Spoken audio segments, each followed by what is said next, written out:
How much of a hurdle do you think the legal team of El-Rufai will face now appearing in multiple courts across state lines? If you are talking about the quantum of job that they would have to do, yes, you would say that's a handful. But I guess he has his lawyers, his team of lawyers, and I do not think that he's going to entrust all the cases to one team of lawyers. He would have a number of lawyers that he would distribute across the lines. And I think the hurdle is not for him. He is a defendant, and as far as the law goes, he has nothing to prove. It is for the prosecutors to prove. And all three cases are criminal cases, and the law is very clear. You who alleges must prove. And in the case of criminal cases, you must prove beyond a reasonable doubt. So for him, it's for him to first wait and see what evidence they have against him, and thereafter make his own defense. All right, now talking about evidence, the last time El-Rufai had discussion on a live television, he was heard saying a lot of things about the interception of the call between the NSA and other things. Don't you think that is evidence enough for them to prosecute him? I have to be very cautious here. I can't go into the merit of these cases because the case are ongoing. I will just speak at large or more or less talk what the law says. I do not think that he would be charged on the basis of what he said on TV. No. He can only be charged on the basis of what evidence they have. What he said on TV is never really evidence for which he could be charged. Yeah, it could be a prompter, but never, it could never pass for evidence. Now, the DSS did not oppose his bail application. What does that actually mean for the case? That's decency. That's what the law requires. The cases for which he's been tried are billable cases. Why should they oppose? And I would think that the credit should go to the prosecutors. They are, to me, the quintessential flag bearers of the morals of legal practice. Sometimes I get a little bit worried when I see lawyers actually challenging bail application. In some other jurisdiction, bail application are administrative. Because in any case, a bail application is simply for you to enter into an agreement, a contract between you who is applying for the bail and standing to see, and the court to say, when you need him, he would be here. I'll make sure that he attend trial so that the trial will not be scuttled or delayed by virtue of his failure to attend. So why should somebody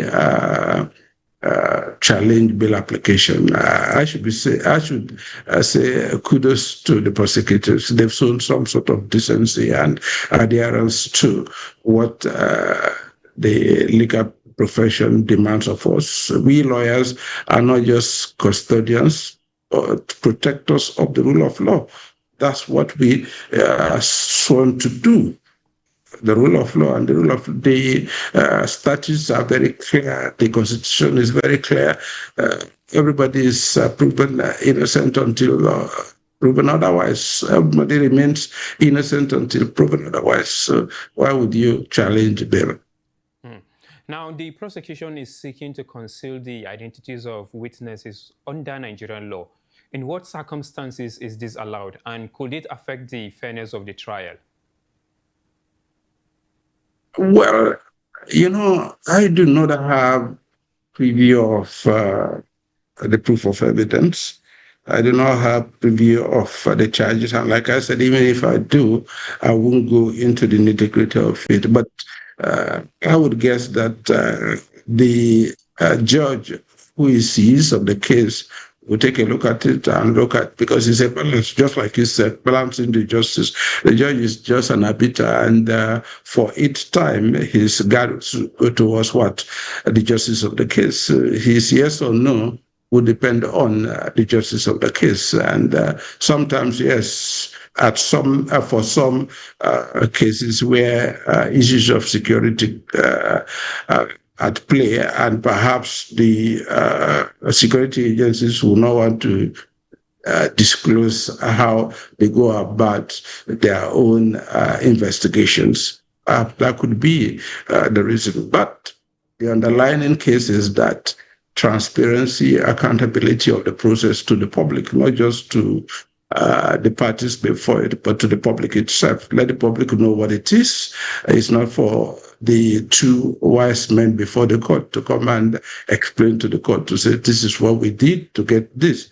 At most time, what should actually play and be the underlying factor is how would the public view that very particular process, whereby the witness is not known to them, and what evidence that he actually tendered before the court.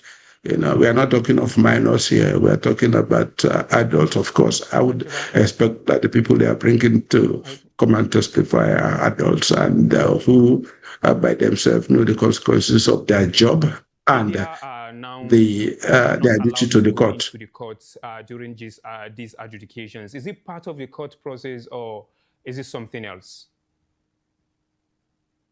Say it again.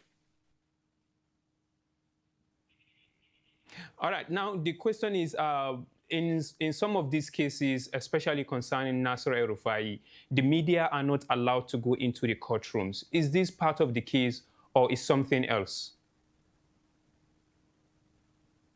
You'll be surprised if that is done. Mind you, the concern is very clear as to what constitutes a court. The court is not just the building and the judge and the parties before it, but the public too. The public access to the proceedings is an element of fair hearing, and it is something that the court owes to the public. So if at all that happens, I'll be surprised. All right, thank you so much for having you on this discussion. Thank you very much, and thank you for having me.